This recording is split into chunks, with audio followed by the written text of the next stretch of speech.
to the curb like a dirty dish rag. Say, boys, is the juice worth the squeeze?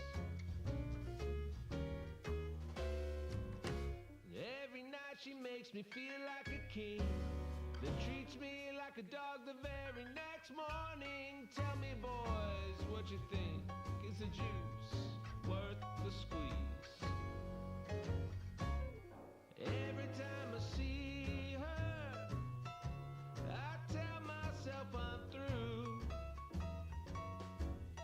but I got this itch, just won't go away. She scratches it like no one else do. She got the goods that make my head spin and turn. Well, I know what I'm playing with, cause I keep getting burned. Oh, tell me, boys, what you think? Is the juice worth the squeeze?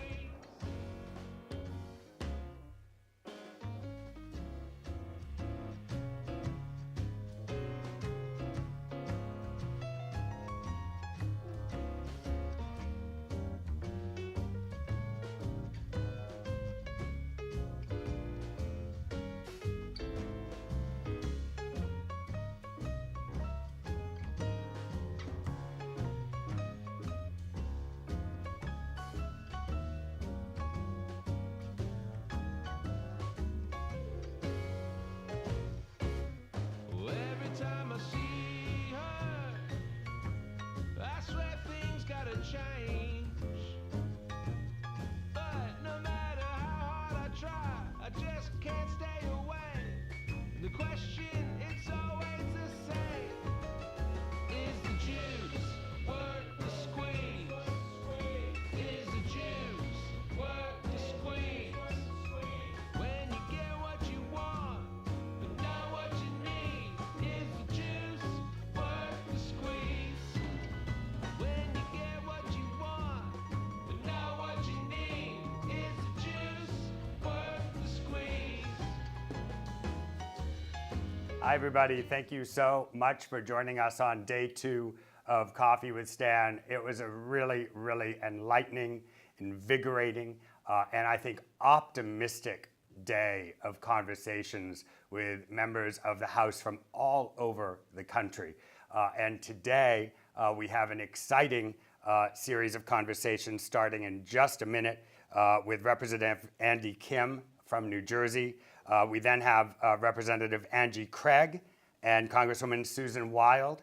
And then we're going to have a great conversation with David Hogg, who has really trailblazed his way into the public consciousness. And I think we're going to have a great conversation, really dovetailing on the conversation we had yesterday with Sam Drismala from Progressive Victory, talking about young people, how they are seeing our country, how they are seeing our politics, and what is bringing them to the fore. So looking forward to a great series of conversations. I'm really, really happy to have this first one with Andy Kim. Andy Kim is a 3-term member of Congress currently running to represent New Jersey in the United States Senate.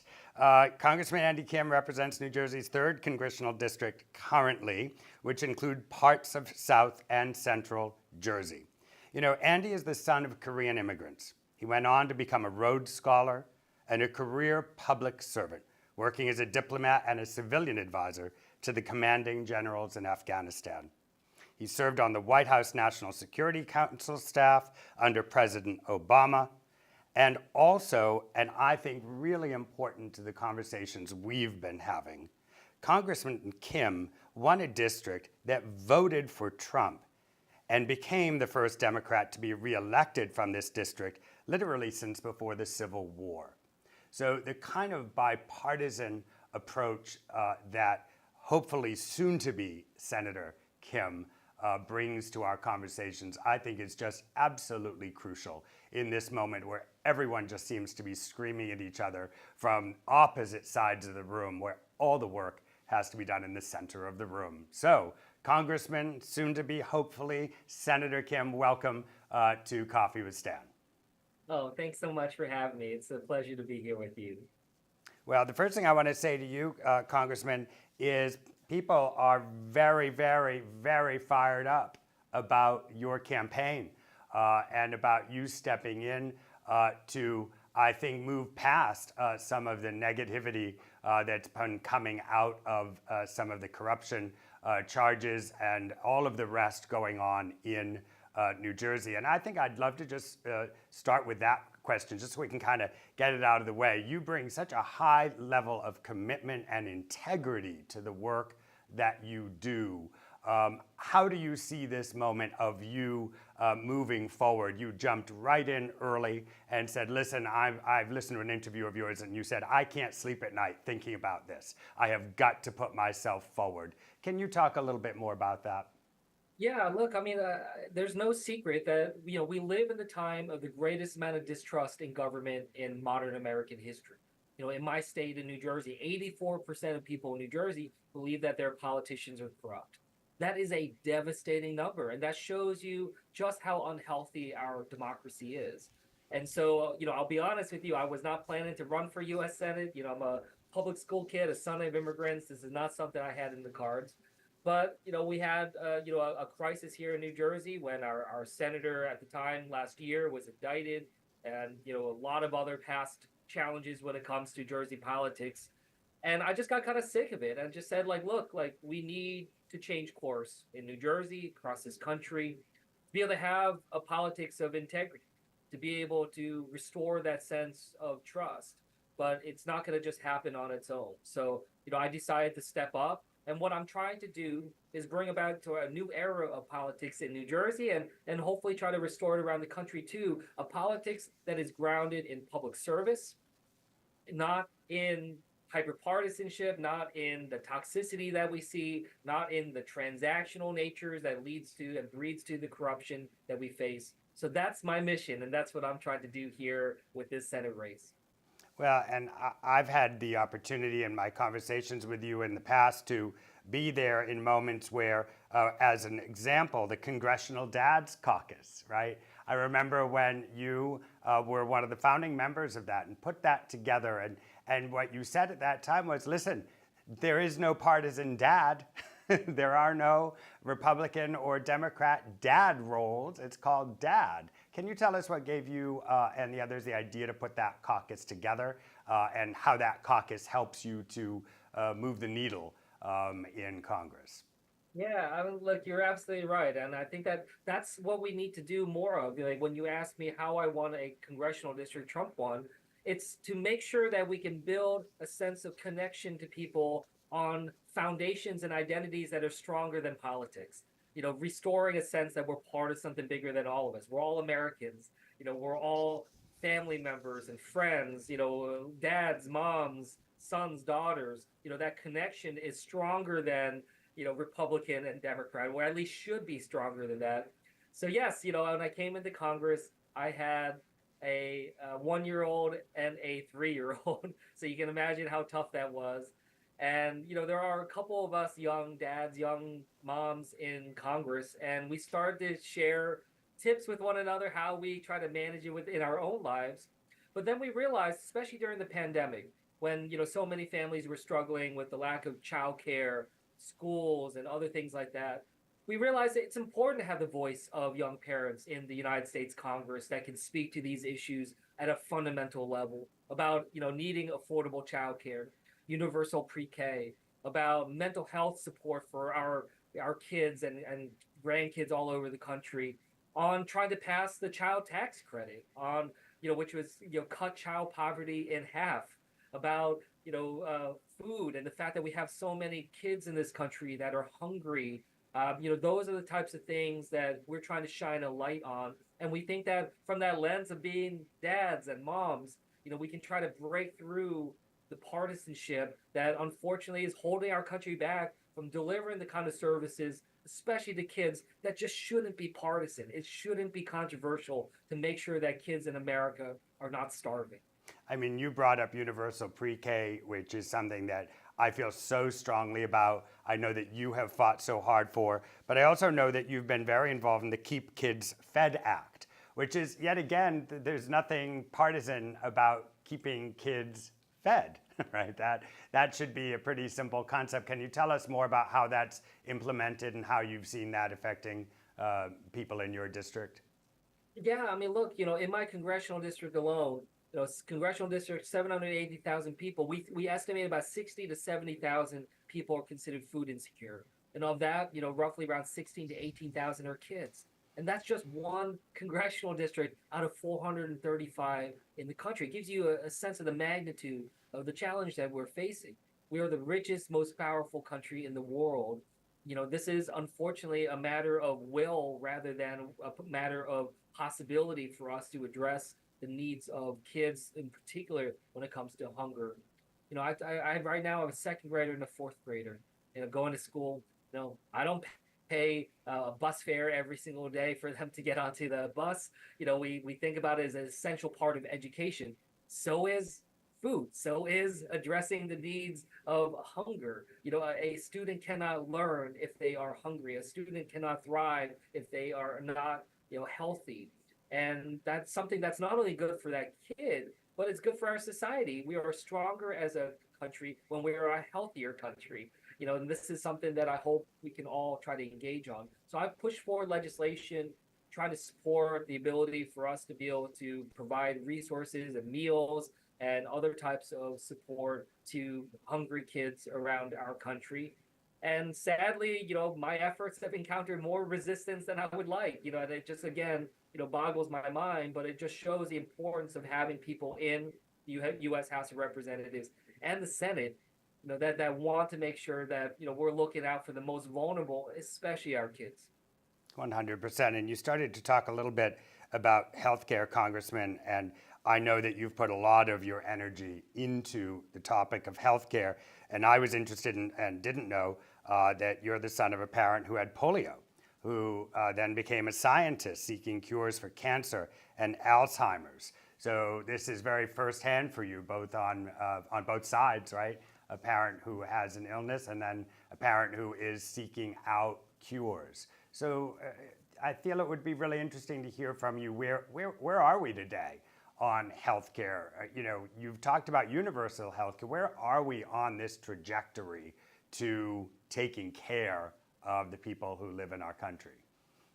Yeah, no, you're right. My father was born at the end of the Korean War, born with polio, suffered with that disability, his entire life, and you know would have been left to not amount to anything if it wasn't for the fact that he was able to get an education, get work opportunities. America took a chance on him, brought him in, educated. My dad ended up getting a PhD in genetics here in America. Wow. And it shows what it is that we can provide for people, if they're able to get the care that they need. And my father was always someone who said it just boggles his mind that in this country we think about healthcare as some perk to a job, because for him, he couldn't get a job unless he had healthcare to help him manage his disability, help him strengthen up his body, be able to move forward. And I think that that's a fundamental shift that we need to make in this country. It's not easy, but this recognition that healthcare is for everyone, and we want to have a foundation of dignity and decency in the society. Make sure those that need care the most, and this is why I ran for Congress to start with. My congressman was leading the charge on gutting pre-existing condition protections, trying to make it harder for those that need care the most to actually get it. And so, that is something that we're struggling with as a society. We have this broken system that is fundamentally based on a premise that not everyone needs or should have health care, that it's for those that, that are afforded it. And, I just think that that's backwards completely. So, yes, we've been trying to dramatically increase the number of people that have health care, health insurance. But we're continuing to hit this gap right now where we're not able to get through the final places because we're seeing states not following through on Medicaid expansion and other types of issues like that are an obstacle. So look, it's not easy. There's no magic wand that we can wave that's gonna fully change this over. But the work that I'm trying to do, I passed a legislation that I co-authored that lowers prescription drug costs starting next January. Because of legislation I co-authored, no senior in America will ever have to pay more than $166 a month for their prescription drugs through Medicare. That's real savings for people. I'm trying to lead legislation that would give everyone on Medicare vision, hearing, dental coverage. Who needs vision, hearing, dental coverage more than our seniors? Of course, that's what they need. So those are the types of steps that we're going to continue to press on going forward. And your work in co-authoring this legislation to get these costs down for seniors in particular, we've had other conversations with other candidates talking about how they're hearing from their constituents 800 a month, 1200 a month, numbers even higher than their actual benefits from Social Security. It just makes no sense. So how do you see that playing out? Do you see that cap having further pushback? Do you see that as a number that then continues to go down? What do we need to know, and how can we support you and your voice around this ability to negotiate those prices and then to get that cap in place? Yeah, no, look, right. What we want to make sure, so the cap's coming into place for those on Medicare.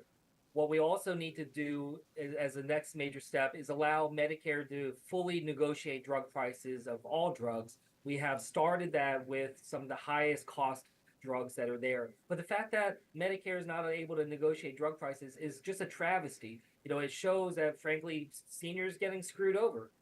Private health insurance, they negotiate on behalf of their customers.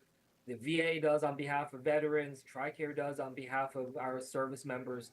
But for some reason in law, well, we know why, is because, this is something that was put in place to benefit, pharmaceutical companies, the industry, not the seniors. So that's something we need to push forward on.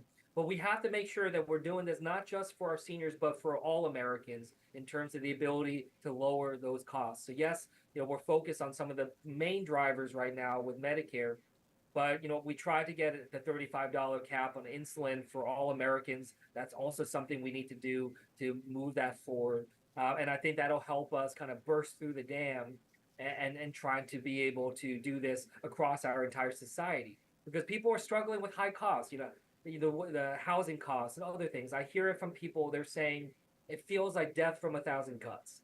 There's housing costs, there's healthcare costs, childcare, there's transportation.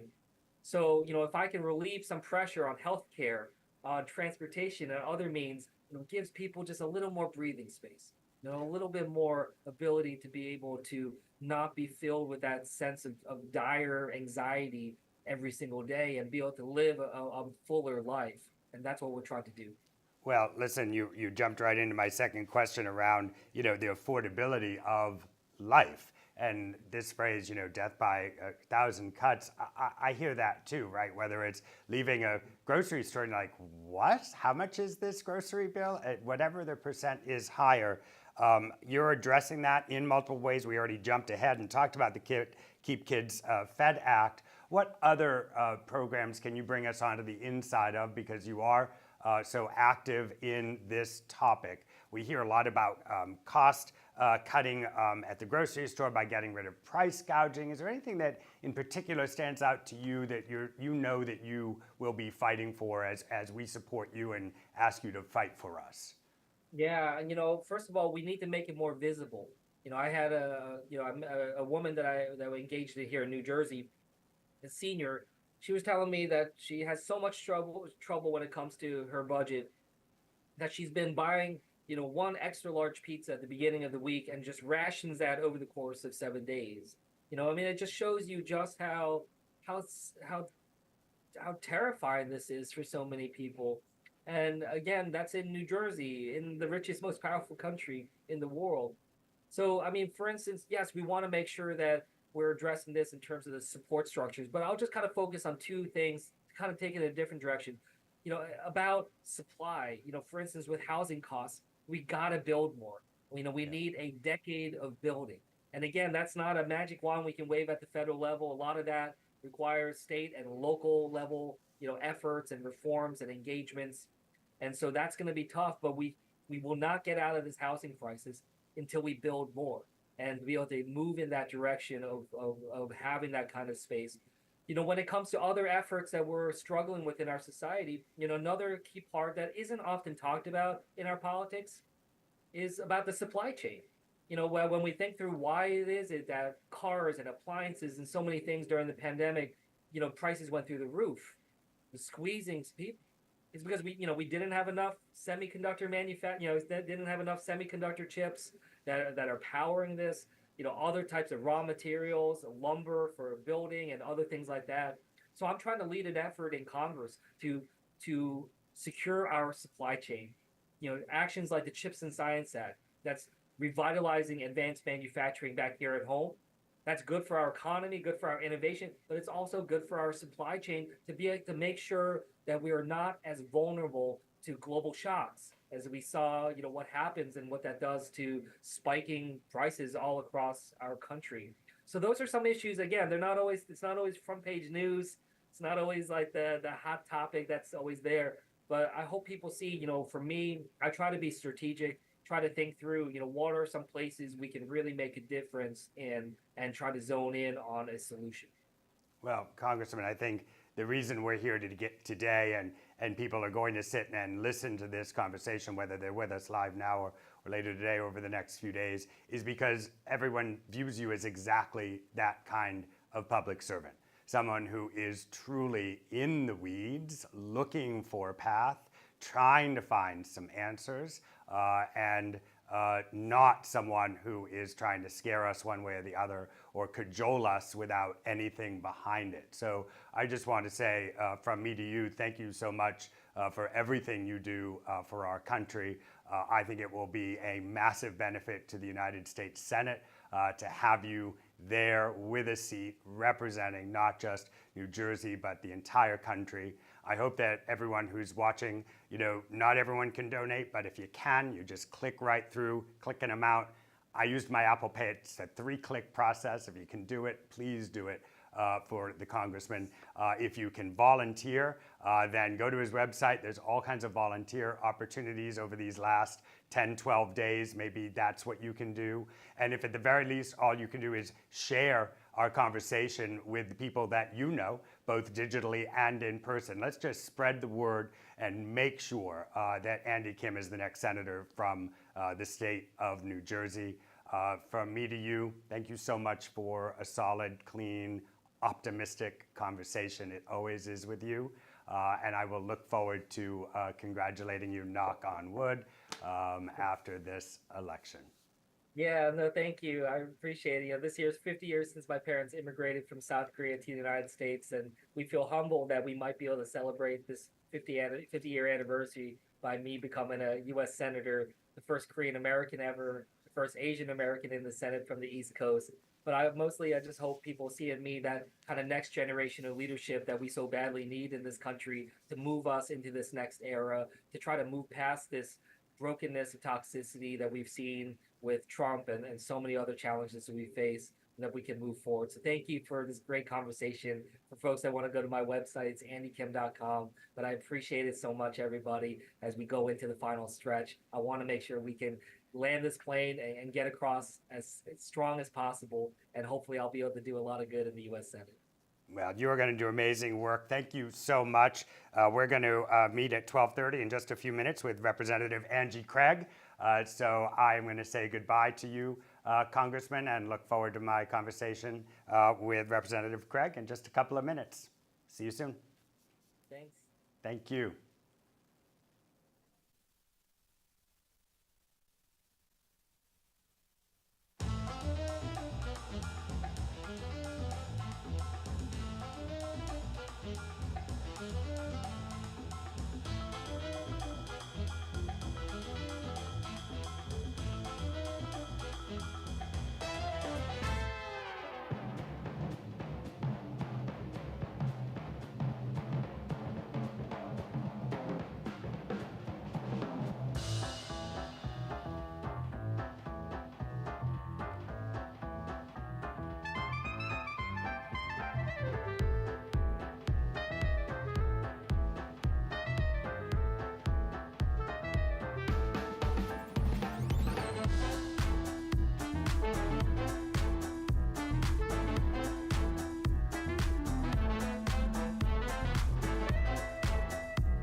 right. Thank you so much. We're continuing on with Coffee with Stan. What an amazing conversation we just had with Congressman Andy Kim. Such an amazing guy. It is going to be so easy to say Senator Kim. I'm ready. I've already know how to say it. We're about to have an amazing conversation with Congresswoman Angie Craig, then followed by Representative Susan Wild, and then we're going to end our day together at 2:30 with David Hogg from Leaders We Deserve, March for Our Lives. So we have some great conversations ahead, but right now I want to focus on the fabulous Angie Craig, Congresswoman from Minnesota's 2nd District, served since 2019. You know, the Congresswoman has an amazing history and story. Growing up in a mobile home park, raised by a single mom and her grandmother, kind of like me. She moved to Minnesota after college and has been there ever since. And she and her wife have 4 adult sons. I think she started out her career as a journalist, right? Then a businesswoman, and now the first Congresswoman to represent Minnesota's 2nd District as a out parent. So we are thrilled to be with you today. You also have 3 grandsons too. This isn't possible as you come up on the screen. How can you have 3 grandsons? But congratulations on that. It's great to see you. How are you? Your viewers, and I tell you, the grandsons are keeping me young. I'm having such a blast. My wife and I are very blessed and grateful, and they keep me sane. So what are the years? What are the years? How old are they? Our oldest is Noah. He's 3 years old. Okay. Then we have Wyatt. He's 1. And then we have Noah's little brother Levi, who is about 2.5 months old. So Okay. It's so much fun, and they really remind you all over again why you even want to be in Congress in such a divided Congress and divided time, and work with, frankly, a few lunatics on the other side of the aisle. Yeah. Well, speaking of lunatics, your Thanksgiving should be full with those 3 little ones on top of the rest of the family. So that'll be really fun around the Thanksgiving table. I'm sure you're looking forward to that.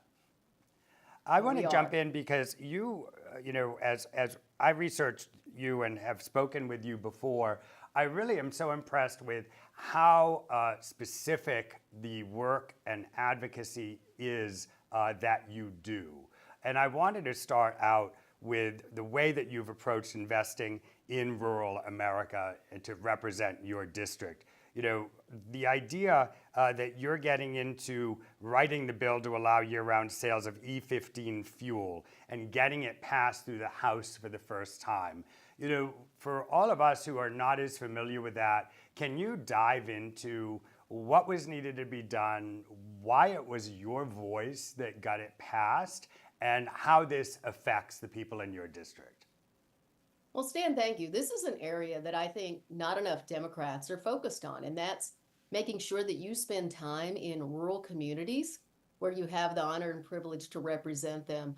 I grew up the granddaughter of a cotton and bean farmer, and so I know what that looks like in a family, but unfortunately, his farm got caught up in the 1980s farm crisis. So when I ran for Congress in this district that it still has been in Republican hands for 68 of 82 years, I looked around it and I said, my gosh, this district is 40% covered in corn and soybeans. I've got to spend a lot of time with those folks. So as I've done that, I've come to appreciate that E15, which is, it's derived from corn, and it's essentially 15% ethanol that you would have at your gas pump. It's actually unleaded 88 if you're pulling into the gas pump, and it can be used in almost every car that's been produced since somewhere in the early 1990s.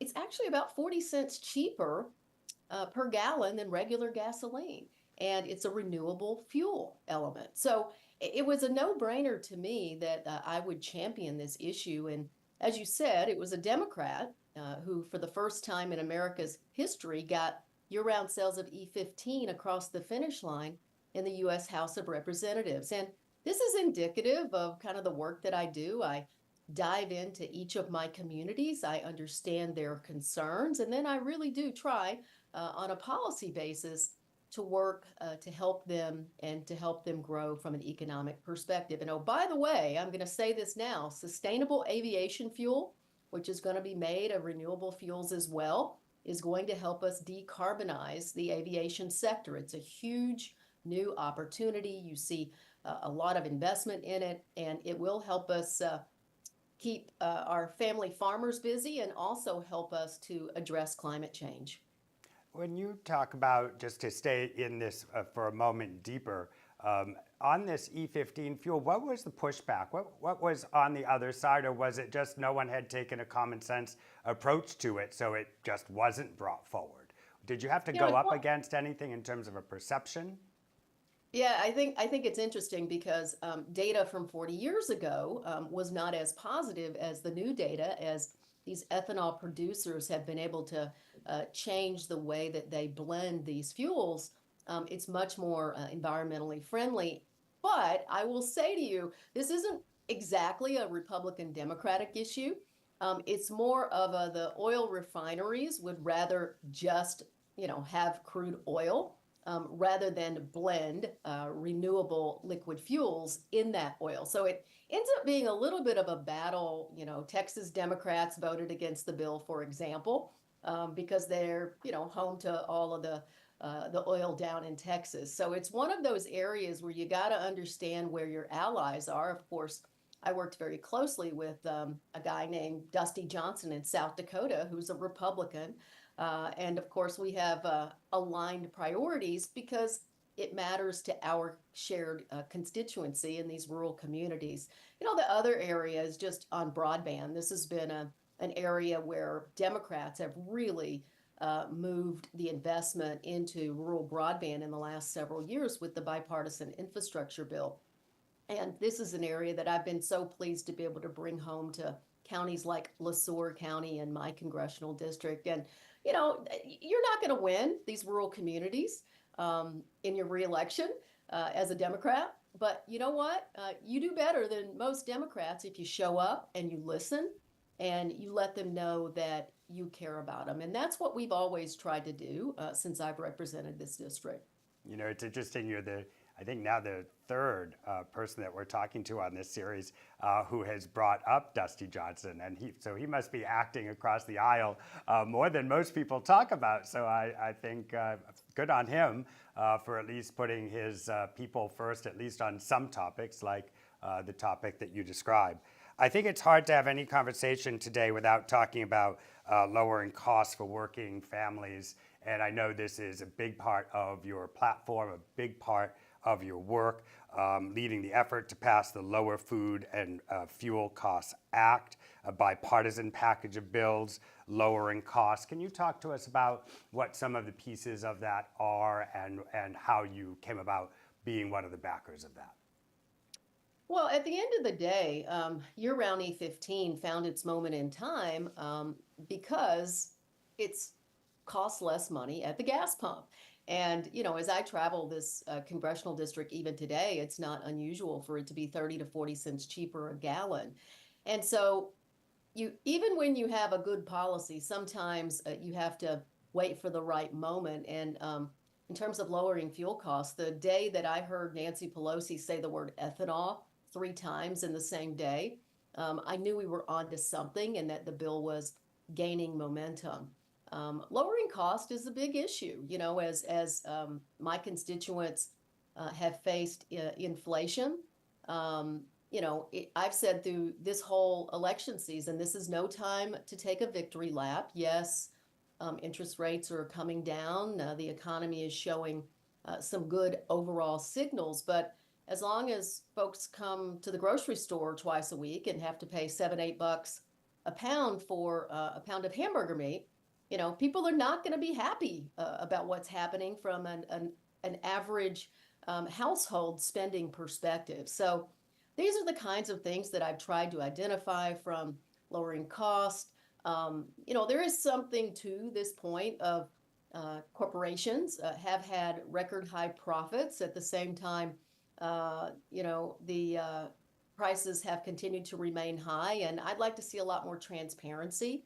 But as co-chair of the Supply Chain Caucus, just making sure that we got our supply chains back up and running was a huge priority for me. And cost is still an issue, and that's why I've also focused on prescription drug costs here in across the country. And people talk a lot. It's funny to me to see all my colleagues running on this $35 cap on insulin bill this election cycle. That was actually my bill. I wrote it, authored it in the House of Representatives. So we've been really active on lowering costs for a very long time out of our office. What was the driver for you on that insulin bill in particular?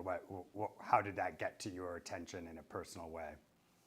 Well, I spent 22 years in the private sector working in healthcare before I came to Congress. In the last 4 years, I had responsibility for running the self-insured health plan at our Fortune 500 company. And to see the cost of some of these drugs, including the cost of insulin, be so exorbitant for no good reason, when I knew full well that the margins were just astronomical and the cost to actually produce this drug was pennies on the dollar.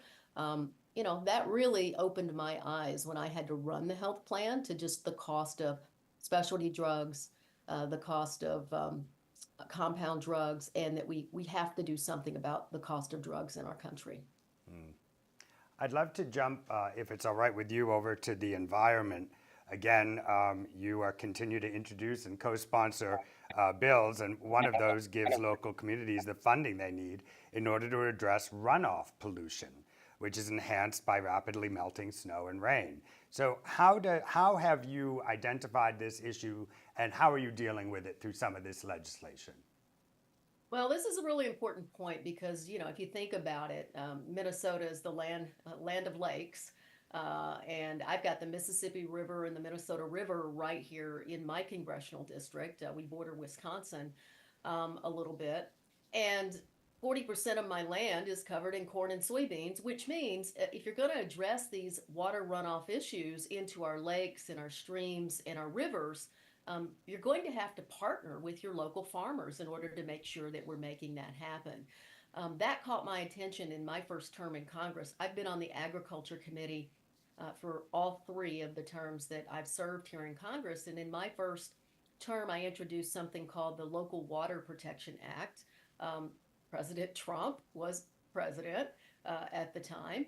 And I worked with Republicans to get that bill shepherded through because it was good for the environment, but it was also really good for our family farmers. And basically what that is it reauthorized a grant program called Section 319 that is overseen by the EPA that allows farmers to come up with innovative ways to prevent fertilizer and other runoff into our streams and our waterways, our lakes, etc. So it's that practical, just thinking through, here's what's cause and effect.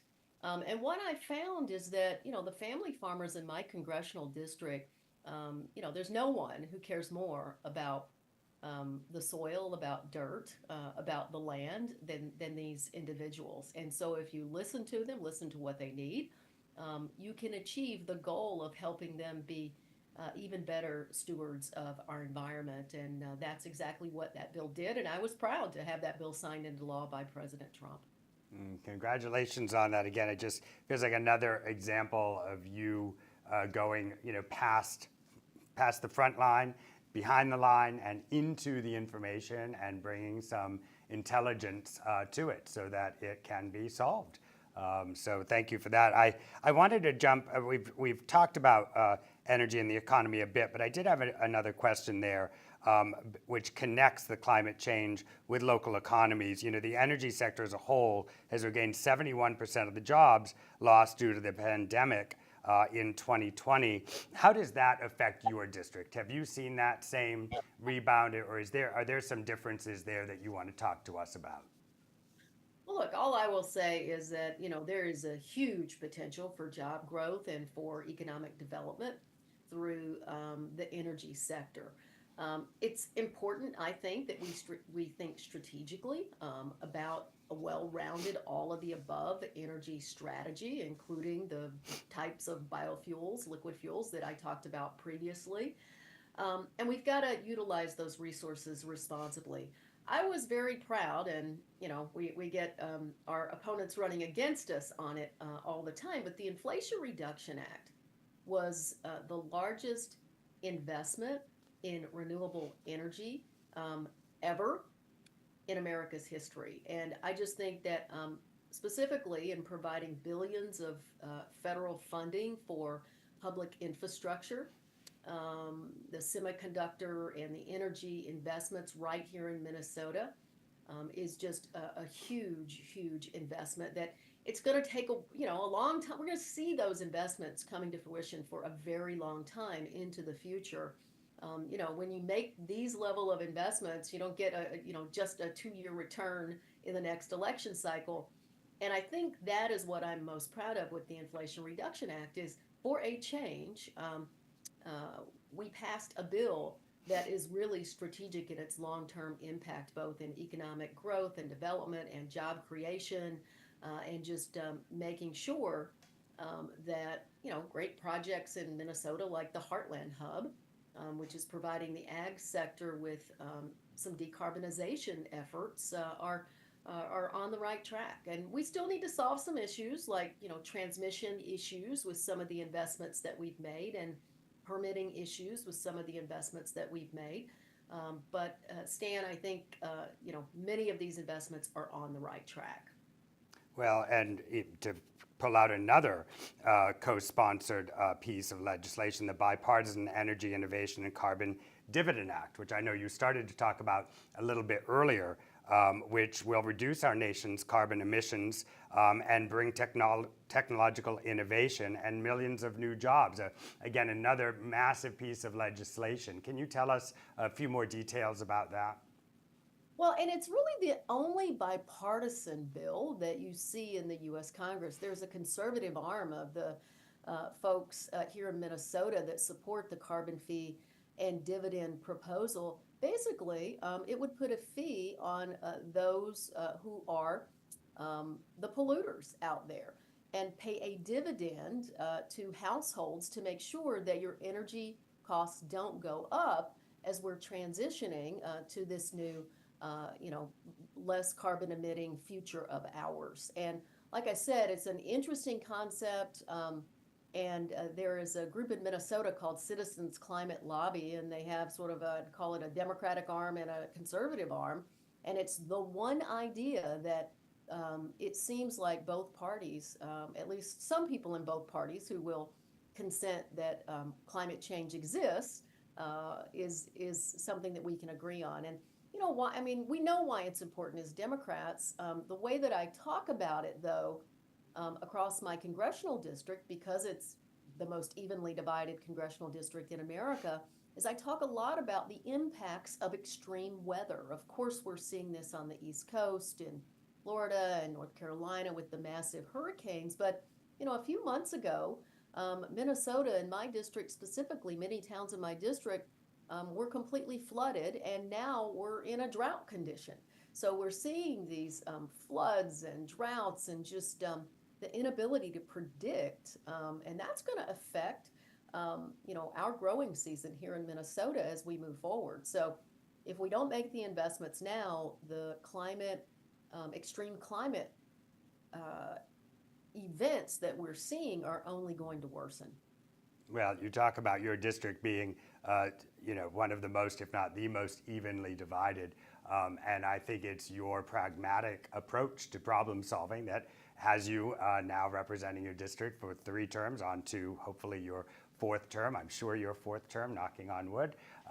And I think that both the people in Minnesota and in our country are lucky to have you, lucky to have such intelligence brought to government. And the pieces of legislation that you're working on are the kinds of legislative pieces which truly touch the people that it's meant to. It's government reaching out and saying, I see you, and we're here to help you, because that's what we are. We're here because we are of you, for you and by you.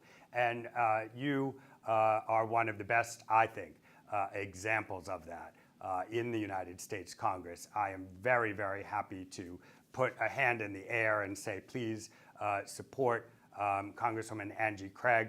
There's a link there. You can just link right through. Give as much as is good for you. If you can't give money, give time, give energy. There's opportunities to volunteer on Congresswoman Craig's website.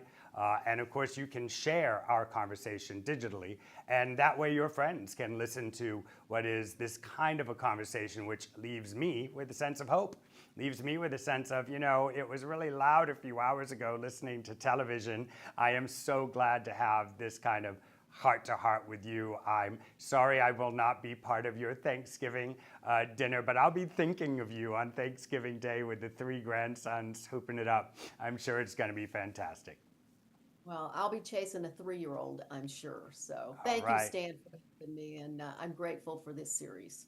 Well, we're really happy to have you on today, and we will rejoin after a little bit of a break with Representative Susan Wild. So looking forward to that conversation. And Congresswoman, thank you again for your time. Thank you.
biting and get away with lies.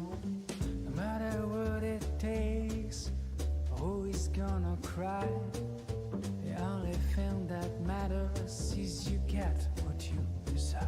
But I know for sure the day will come when you first realize what you have done, and you finally get your debt repaid and revenge is served on a cold plate. You hear the roll of the shutdown when the world will stop without a sound. And a moment you will cry for help, and we only think about ourselves. Oh yeah.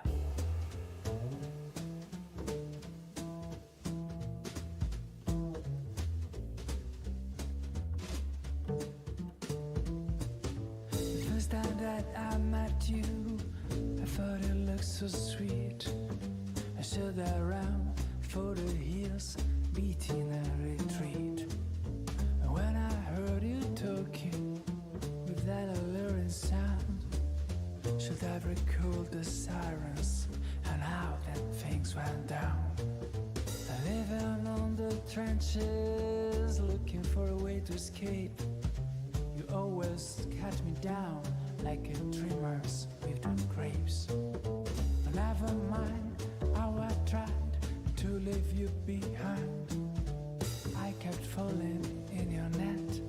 Oh, I've been so blind. But I know for sure the day will come when you first realize what have you done, and you finally get your debt repaid and revenge is served on a cold plate. And you hear the roar of the shutdown when the world will stop without a sound. And the moment you will cry for help, and we only think about ourselves. Oh yeah. About ourselves. About ourselves.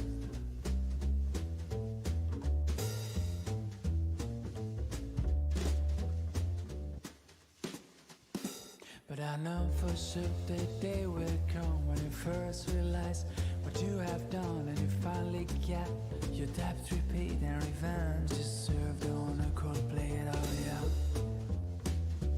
on a cold plate, on a cold plate, on a cold plate.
Welcome back to Coffee with Stan. We've had such an extraordinary day of conversations already. What a conversation with Representative Andy Kim, hopefully soon to be our newest senator. Representative Angie Craig as well from Minnesota. Just such a deep and thoughtful approach to the work she's doing. We're about to speak with Representative Susan Wild from Pennsylvania, and then we will speak with David Hogg from Leaders We Deserve and March for Our Lives. So we are going to bring up Susan. Susan is in Pennsylvania in her car. I'm surprised, Susan, that you're not actually jogging with cameras all around you and people asking you questions while you jog with everything we're seeing and hearing out of Pennsylvania. So thank you so much for joining us in between campaign stops. We're thrilled to have a great conversation with you. Let me introduce the Congresswoman because she has been doing and has asked for this re-election moment to do a lot of really serious work. And I want to dive right in. You know, Congresswoman, the conversations that we've had have been so specific to the people who each of these representatives and soon-to-be senators are working for every single day. And Susan Wild is the Democratic U.S. Representative for Pennsylvania's 7th Congressional District and served in Congress for that district since 2019, and before that, the 15th District from 2018 to 2019.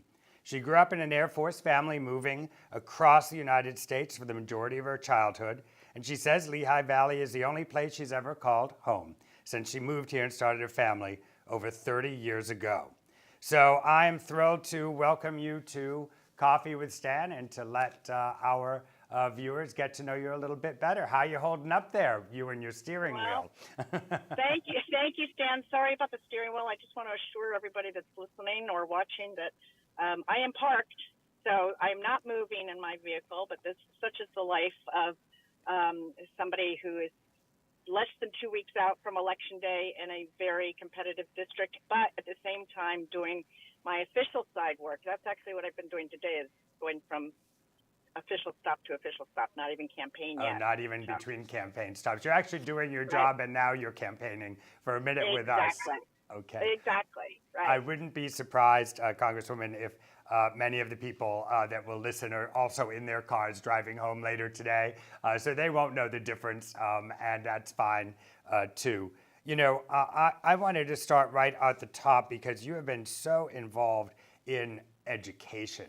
And education, to me, has always been one of the things that my grandmother taught me, right? If you're educated, you can make good decisions.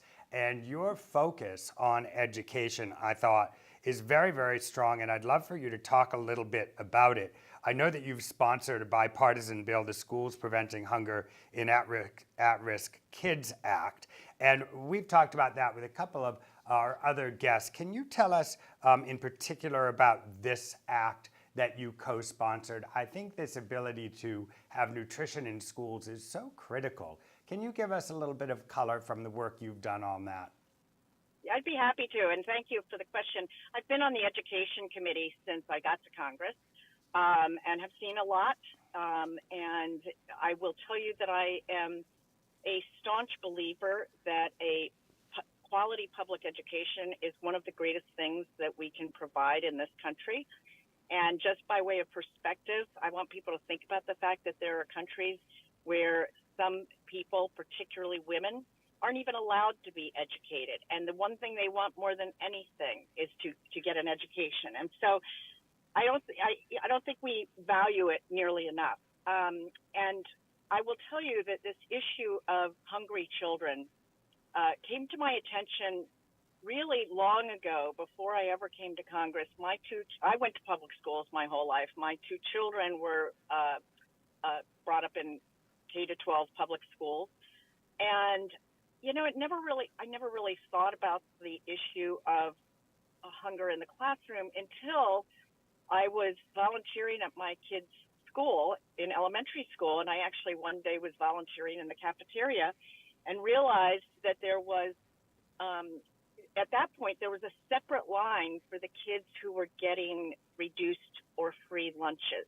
So, and it hit me right away then that these kids were being ostracized, or that they had the potential to be ostracized because they had to go in the line that made it clear their families couldn't afford to pay for the school lunch. And that just really troubled me. And then from that point on, I started really thinking about how vital having food in their stomach is for our students. I mean, all of us know that when your stomach is gnawing at you and you're hungry, it's all you can think about sometimes. And, most of us probably aren't even very familiar with that feeling anymore because we have the good fortune of being well fed. But, the idea, and it also provides energy. So, the idea of children having to go to school without proper nourishment, not only does it impede their ability to learn, but it also impedes their ability to even stay awake for classes. And so I just think, I don't know why the idea of free school lunches, and by the way, more than one of my school districts provides free breakfast and lunch, hot breakfast and lunch, and they don't even have people apply for the program because the vast majority of the families in that school district qualify for it, and it would become more of an administrative headache than it's worth. And that, I think, tells us the scope of this problem. And so, it was from that moment in a school cafeteria so many years ago that fast forward to now, really thinking a lot about the issues of hunger in this country. Nobody in this country should be hungry. I mean, there's just no excuse for it. But particularly our children, we've got to make sure that they're nourished. And the cost of providing free school breakfast and lunches is so nominal compared to so many other things that we spend money on. I'm so interested, Congresswoman Wild, in your take on that separation. I had a free school lunch card when I was in like second and third grade, son of a single mom. But they didn't put us in a separate line. I was already embarrassed, to be honest, to even take out my little free lunch card. But to be put in a separate line, I think what you observed there, really interesting. And I've never had anyone actually mention that, so I didn't. They don't do it anymore, but they did then, and it really upset me. Well, it good. Really Good. The other thing that you brought up there was, that there are schools that are just providing the food because so many within the school would need it anyway. And I think one of the things that I know you've been working on is, but there are marginal young people in places where you don't have to look starving to be hungry and to be suffering.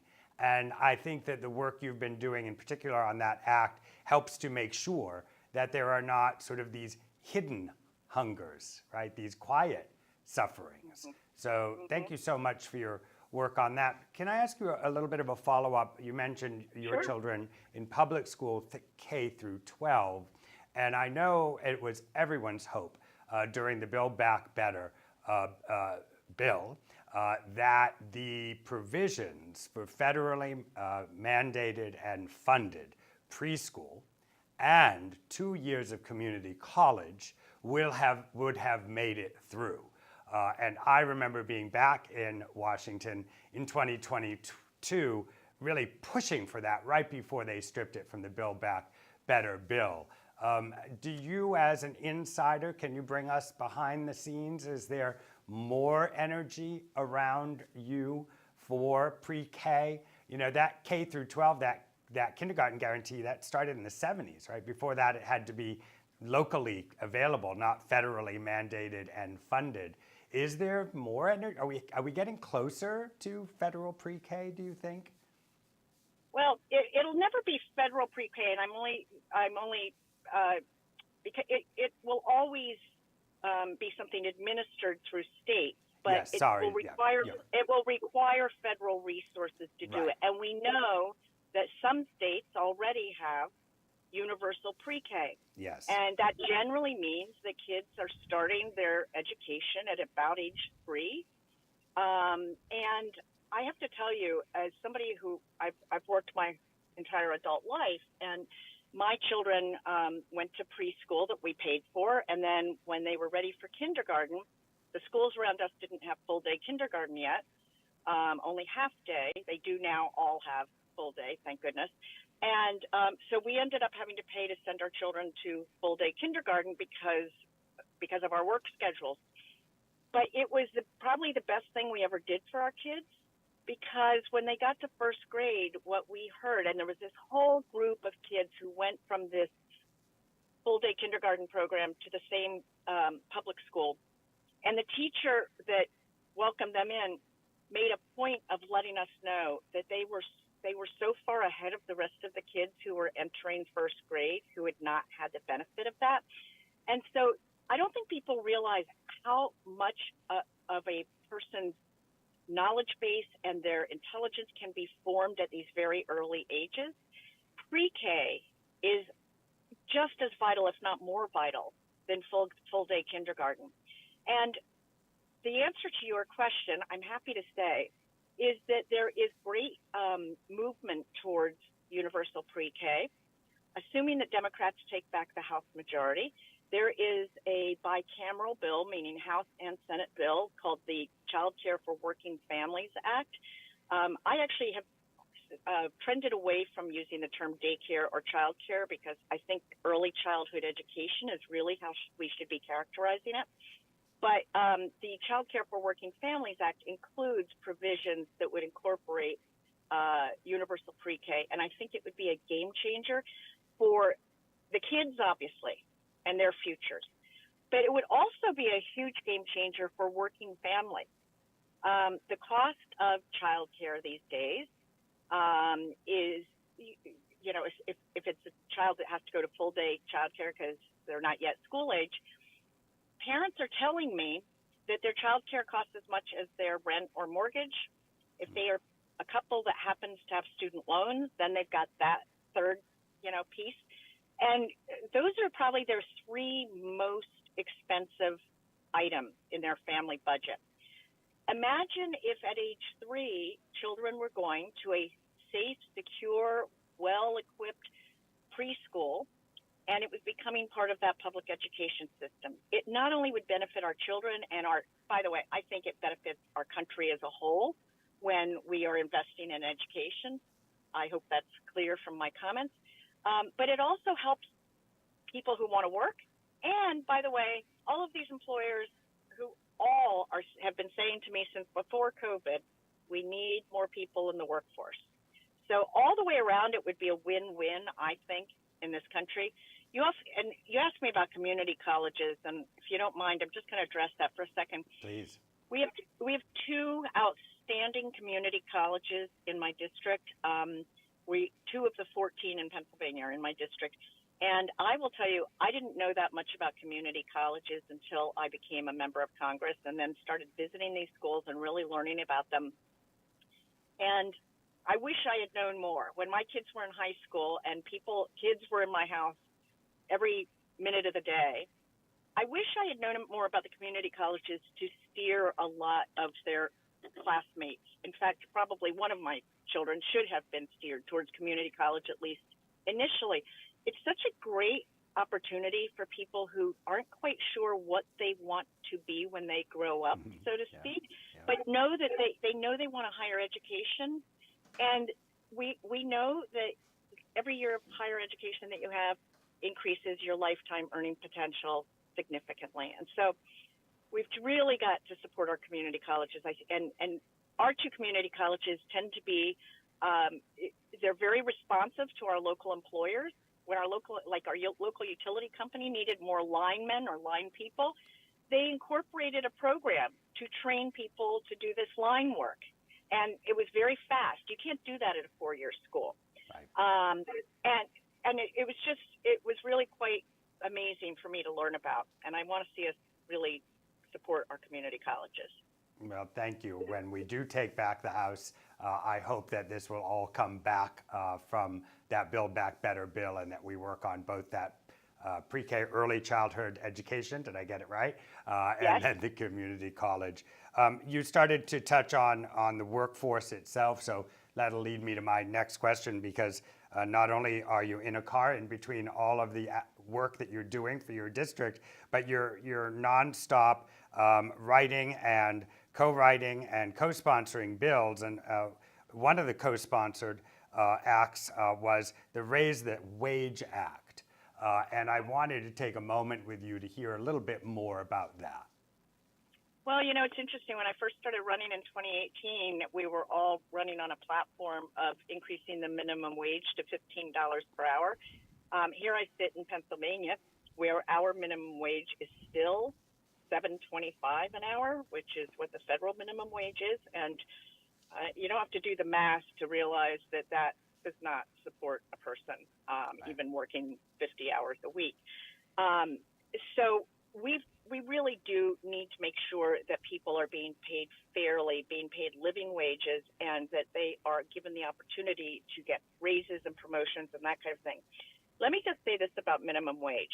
In my district, and I'm only speaking for Pennsylvania 7 because I'm not an authority on other areas, while we were talking about $15 an hour as a minimum wage in 2018, that conversation would almost be ludicrous now. It's great as perhaps as a minimum wage for some sectors, but the vast majority of people who are working in my district are making more than that now. Why?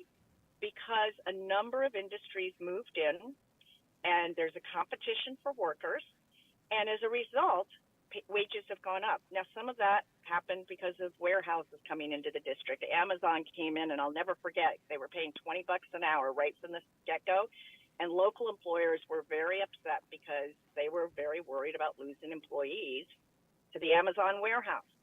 And to some extent that's happened, but what has happened mostly is that we have seen wages go up overall. So we have lots and lots of manufacturing facilities here, lots and lots of healthcare facilities here. So those people are doing well. They're making a real solid income.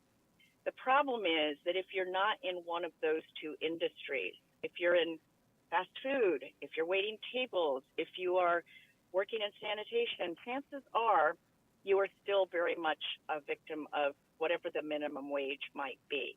So I don't know a lot of people making $7.25 an hour, thank goodness. Yes.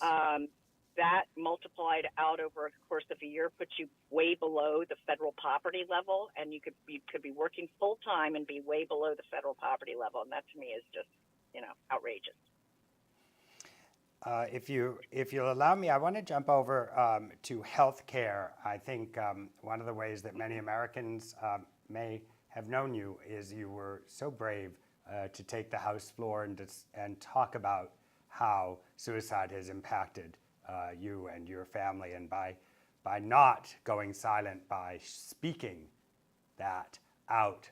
I know you know, but I will remind you anyway in this conversation how many thousands and millions of people that helped. That ability to not suffer in silence when there is a mental health issue around you or an addiction issue. And you took that and you've continued to work on the Dr. Lorna Breen Healthcare Provider Protection Act and the Enhancing Mental Health and Suicide Prevention through Campus Planning Act.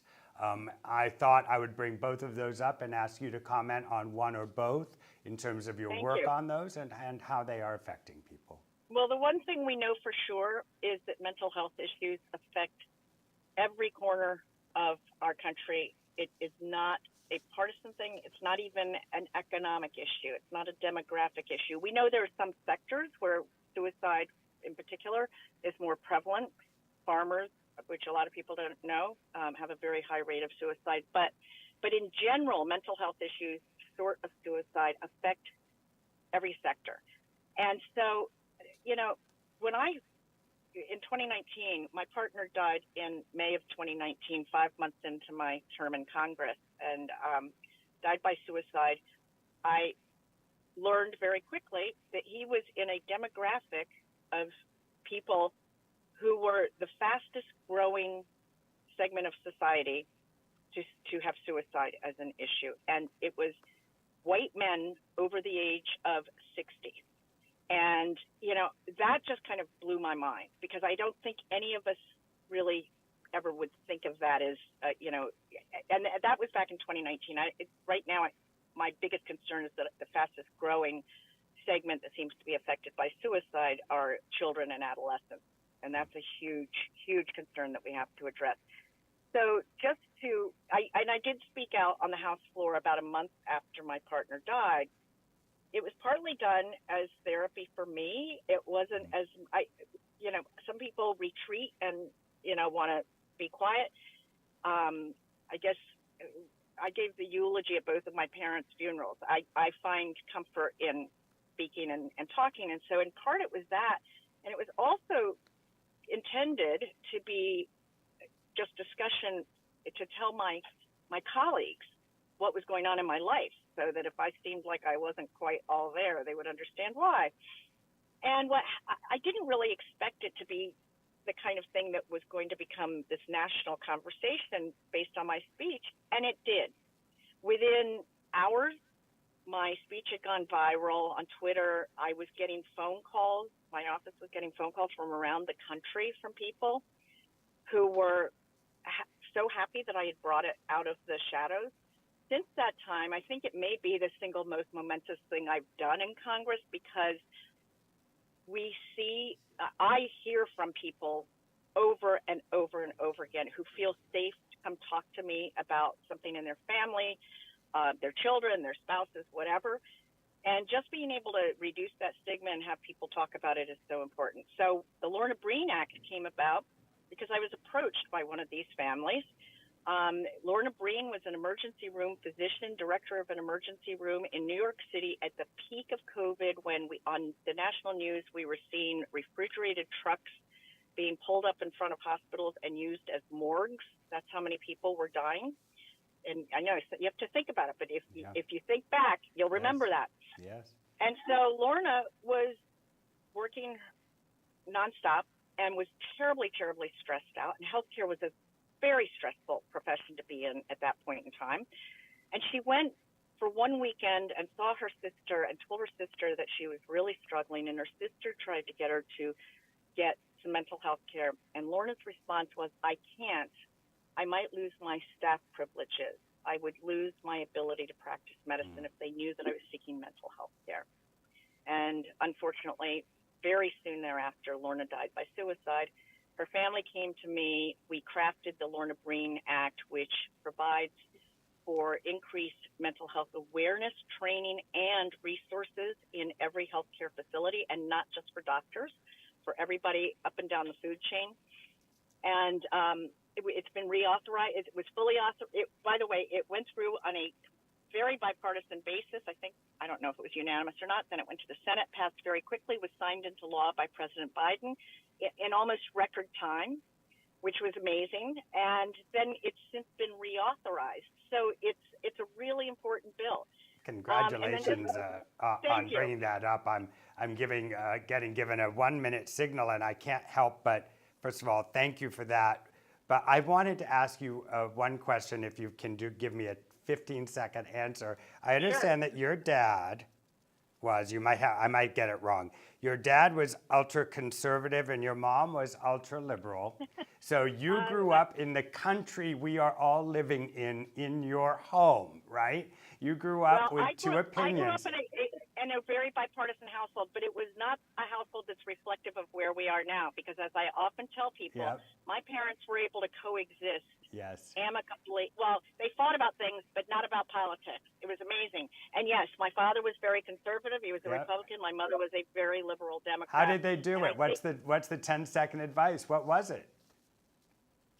They recognized that they had other priorities, like their children and raising a family and making sure that they were, we moved every 2 years because of my father's Air Force service, making sure that, those moves went well. There were bigger priorities to them. That's right. So that's right. That's the advice. That's what it really is all about. That's the advice. Well, Congresswoman Susan Wild, thank you so much for coming to us in between the work that you're doing. I am honored to have had the chat with you and to have really gotten into the details of the work that you're doing. I hope that everyone that listens now or later to this interview or sees you in your car, sees how hard you're working, will click through and make a donation to your campaign. This is a critical moment in our history. If they can't, maybe they come and volunteer for a day. I'm sure your website will give them some options there, or at the very least to share what I think is an amazing and extremely optimistic and solid conversation. So from me to you, thank you so much, Congresswoman Susan Thank Wild. you. We are going to have just a couple of minute break, and then we're going to be meeting an extraordinary young man, David Hogg, who has turned an unbelievable crisis into an unbelievable movement. So thank you to the Congresswoman, and we'll see David in just a moment.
All right, thank you so much for sticking with us through this afternoon of Coffee with Stan. We've had some really great conversations. Started out with Representative Andy Kim, hopefully our next senator from New Jersey, then Representative Angie Craig in Minnesota, and Representative Susan Wild in Pennsylvania.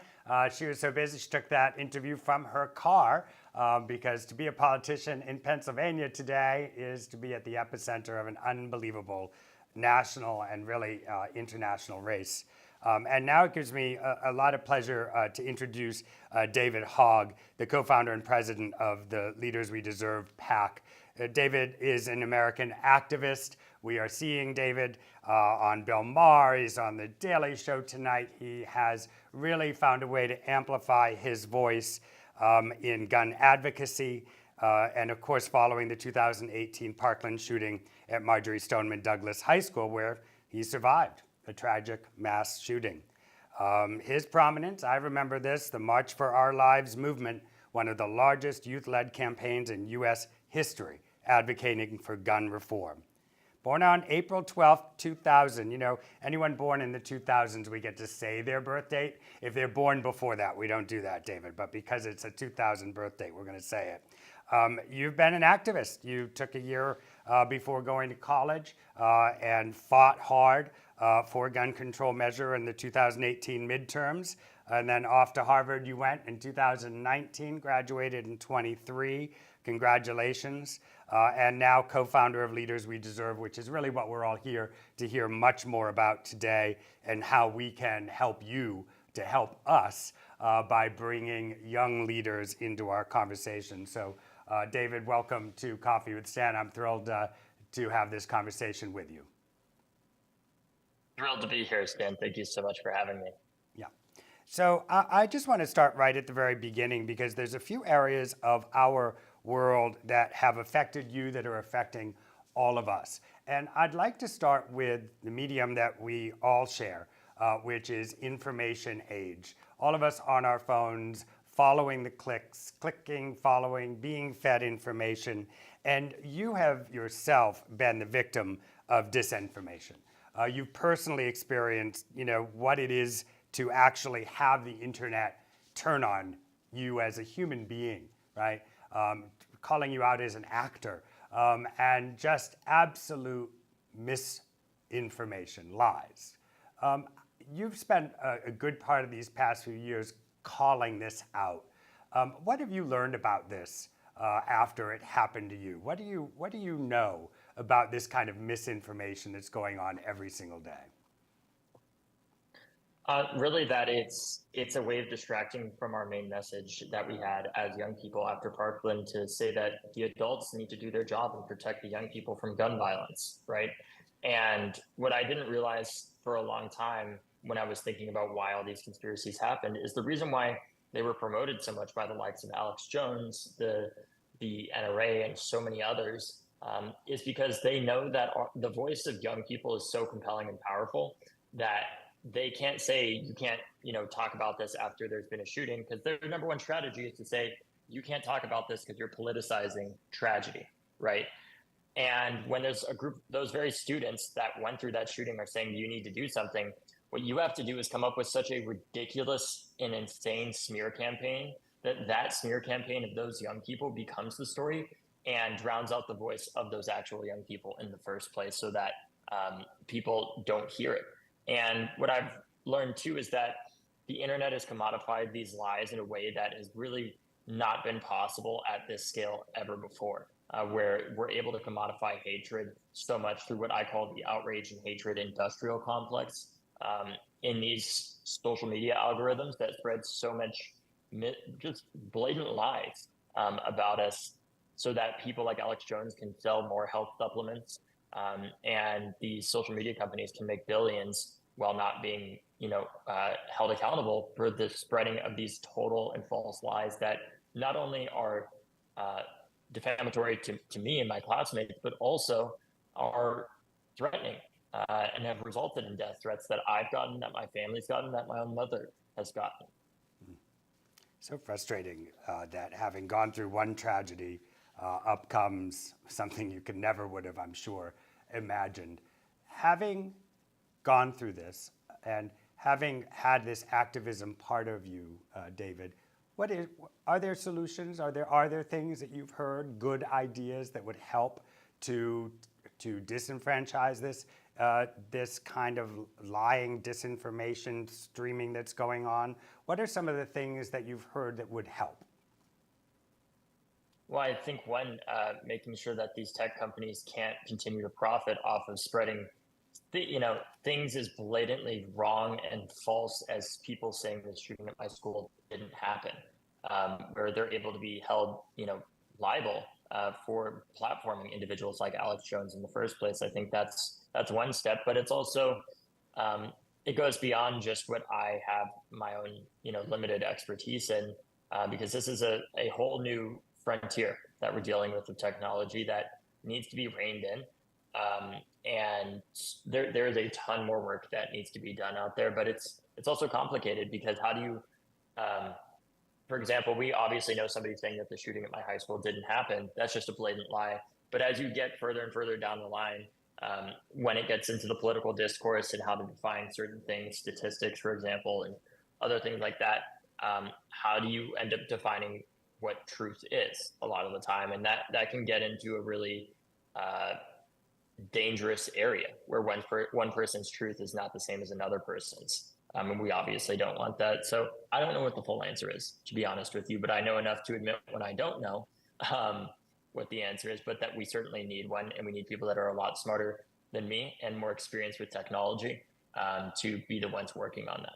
Well, and my guess is, and a big part of our conversation will be your organization. I think, listen, the more young people we have involved in our conversation who have grown up with this information and this disinformation, if there's anything that gives me hope, it's when I talk to my nieces and nephews and I'm like, how does this affect? They're like, we're so used to it. We don't even, we don't even see it as much. So there's a lot to be learned from the generation that has only grown up this way.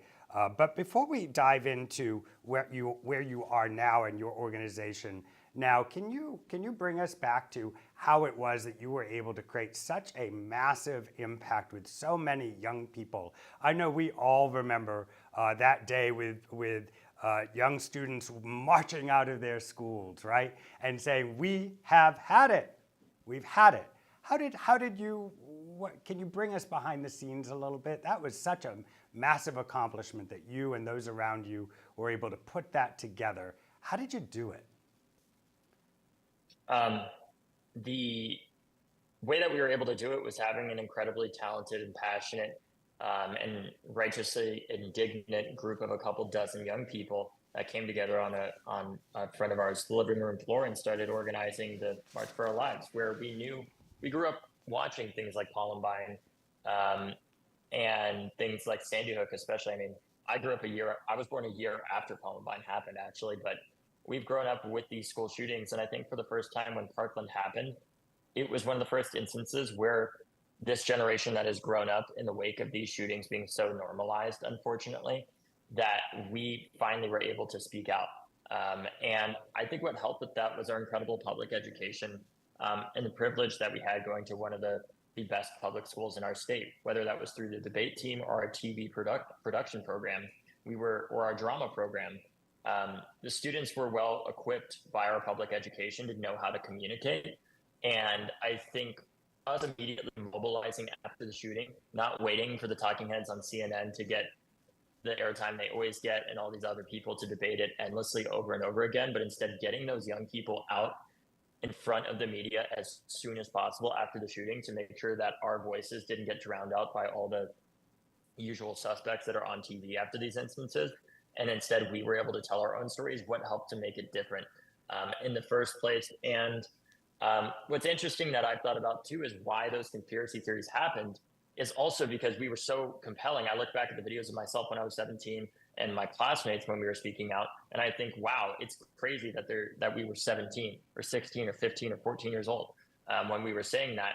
And I understand partially why people started to believe those conspiracies, because I now realize that it's a result of them having so little faith in our public education system that it could actually do its job that it's more believable that we were trained by, the FBI or some other ridiculous, conspiracy theory than the fact that our education system could have done its job. But I think the culmination of those factors, the timing about speaking out, getting out there and speaking out at all as soon as we did and as eloquently as we did, as our public education prepared us for, is what enabled us to be able to mobilize all those young people and say, hey, actually, you don't need to stand back and just tolerate politicians that send their thoughts and prayers. You can actually get out there and do something. You can get out there and walk out of your school, which we took inspiration from the Chicano students that led the first student walkouts in the 1960s in Los Angeles against LAUSD and school segregation there. And we also could march like they did in the 1960s, like Dr. King did, obviously, in Washington. And taking inspiration from that movement,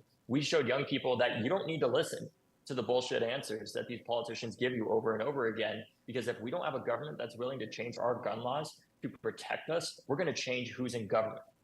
And that's exactly what we started to do. We ended up that election in 2018 defeating more NRA-backed incumbents than ever before in American history, because we had the highest youth voter turnout ever of any non-presidential midterm in American history, and have continued that for the past 3 elections. So that is what has enabled us to have that success, was those young people seeing themselves reflected and believing that change was possible.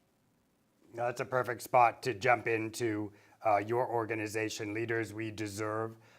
This is your passion. This is what you are doing 24/7. Tell us how this organization came to your mind, how you have formed it, what the current state of affairs is, and how we can help you. Absolutely. So as I was organizing with my classmates, one of the people who reached out to us to help us organize, we did bus tours around the country and across Florida to help turn out young voters in critical districts. One of the young people who reached out to help us do that was a young guy named Maxwell Frost, who helped us organize those protests.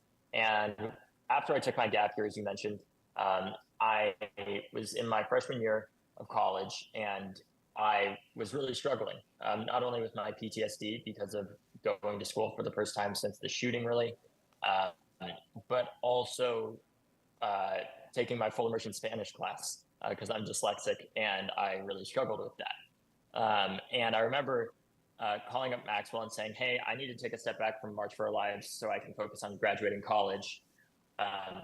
Would you work for the organization? Could we hire you? And he said no, originally.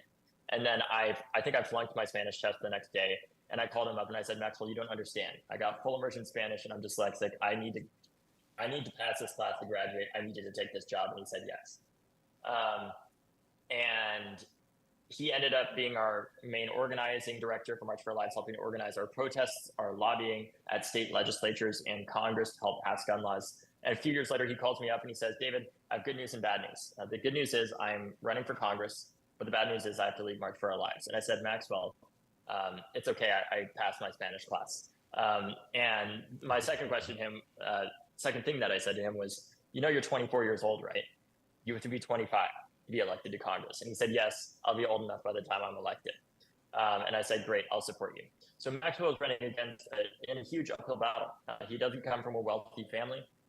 He's not ever been elected to office at that point. And he was running against 2 former members of Congress. One had committed tax fraud while they were in Congress, and the other was a hedge fund manager while they were in Congress. Just what we need more of, right? And I was told over and over again that Maxwell couldn't win, that he was too young, he didn't have the money, he didn't have the connections. And I ended up helping him raise over $400,000 in his first 2 quarters. And he had to end up raising over $3 million or something like that in his election. It was at least $3 million. And as he was running, he had to Uber drive from 9 p.m. to 2 a.m. every night while running for Congress. And he ended up winning that race despite what everybody thought was possible. And I got to meet his campaign manager working on that race, Kevin Latta. And after Maxwell was elected, he introduced a bill. Not only, I should also say that he was the youngest person ever elected to Congress for this term, the first Gen Z person and the first member of March for Our Lives elected to Congress. And his first bill that he introduced was to create the Office of Gun Violence Prevention, something that I had been pushing for the White House to create for several years, that for complicated internal reasons I was getting pushed back on with the administration. But when Maxwell introduced that bill, it helped to put just enough pressure on. And within a year of Maxwell getting elected, I was sitting in the Rose Garden at the White House with Congressman Maxwell Frost introducing the President of the United States for the announcement of the creation of the Office of Gun Violence Prevention at the White House. And in that moment, I kind of thought, this is amazing what Maxwell's done. But there's so many more people like Maxwell who walked out of their schools with us, who protested with us, who marched with us. There's 1,000 more people like Maxwell who have the passion, who have the drive, who have the will, but just don't have the money to get elected. And we need to bring them into office because we need young people who understand the anxiety of what it's like to go through a school shooter drill, right? President Biden's generation, they didn't go through school shooter drills, but they did go through nuclear bomb drills. And that generation went on to pass some of the largest arms reduction treaties in human history. And I think it's not going to be dissimilar for my generation, where we have to come into power to help change this because we understand that anxiety. And with Kevin Latta, Maxwell's campaign manager, we decided to start Leaders We Deserve with $0. It was a huge risk that we took when we launched it. And we launched it to be like Emily's List for young Democrats running for state legislature and Congress, to help find truly generational leaders under the age of 30 for a state legislature, under the age of 35 for Congress, and really help substantially fund their campaigns.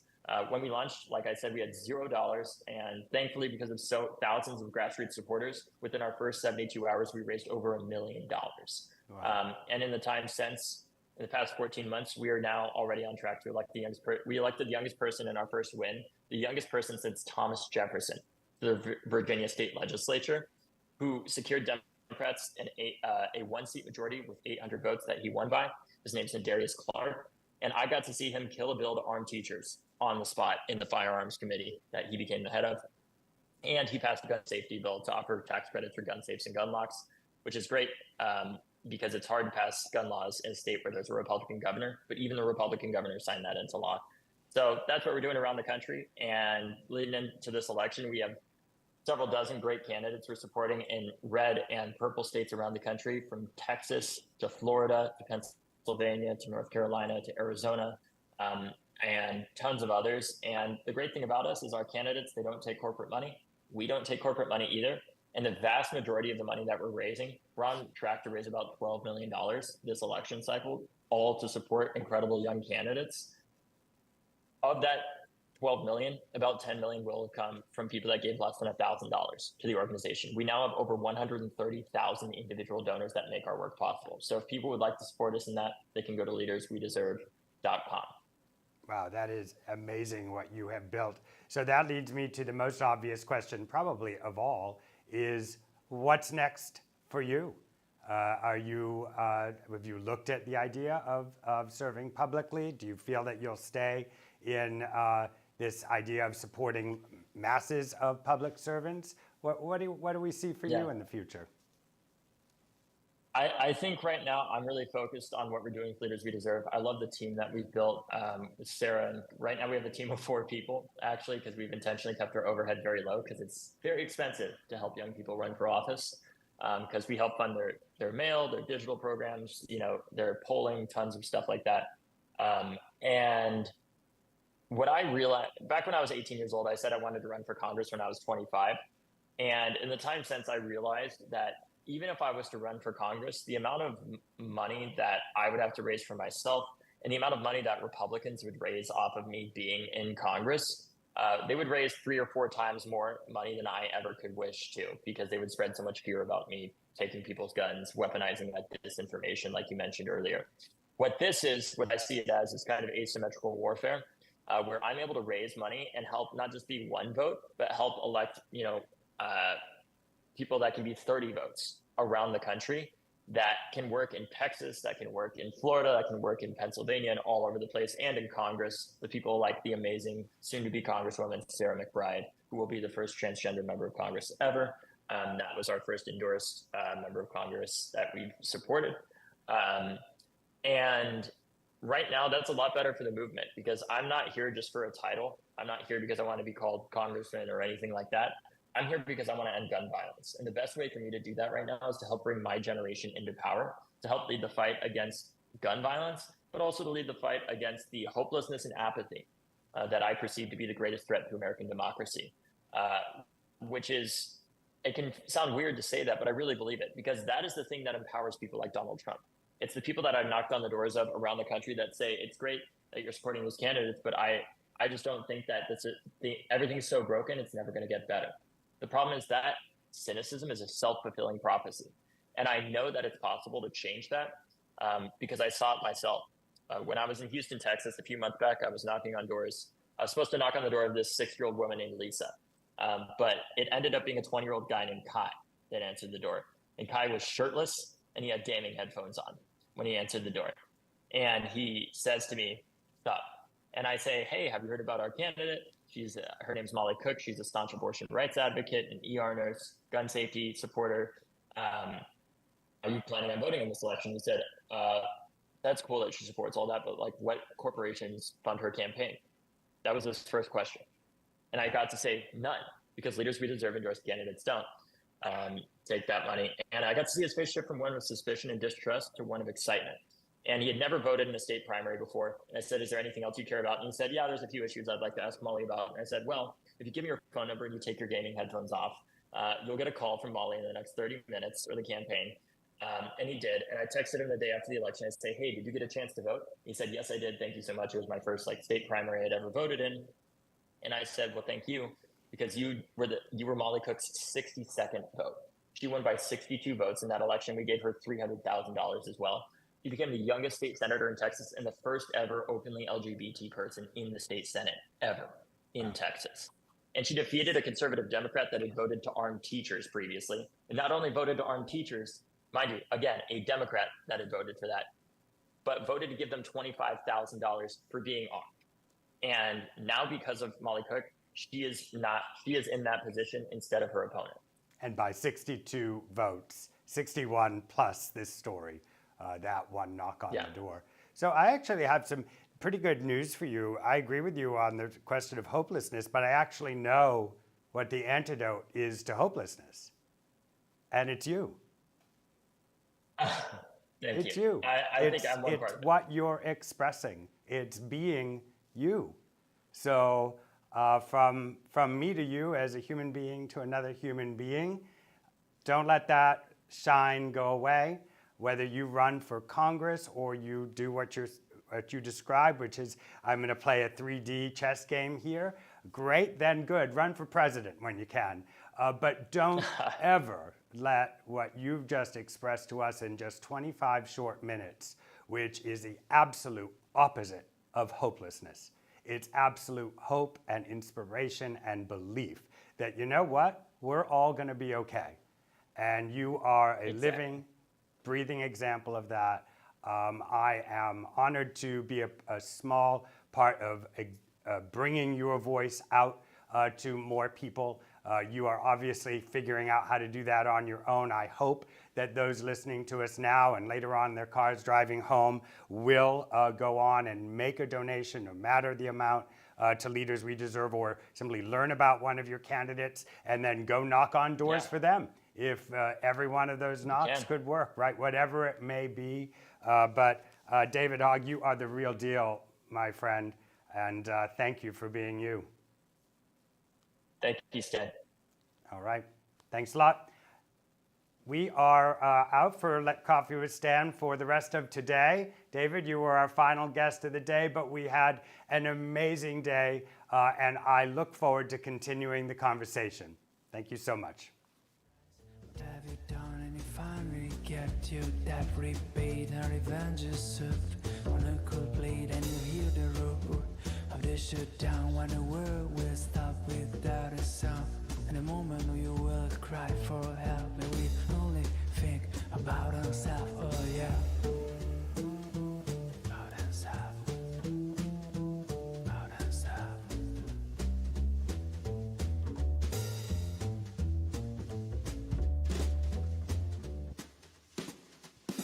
But I know for sure the day will come when you first realize what you have done, and you finally get your debt repaid and revenge is served on a cold plate. Oh yeah, on a cold plate.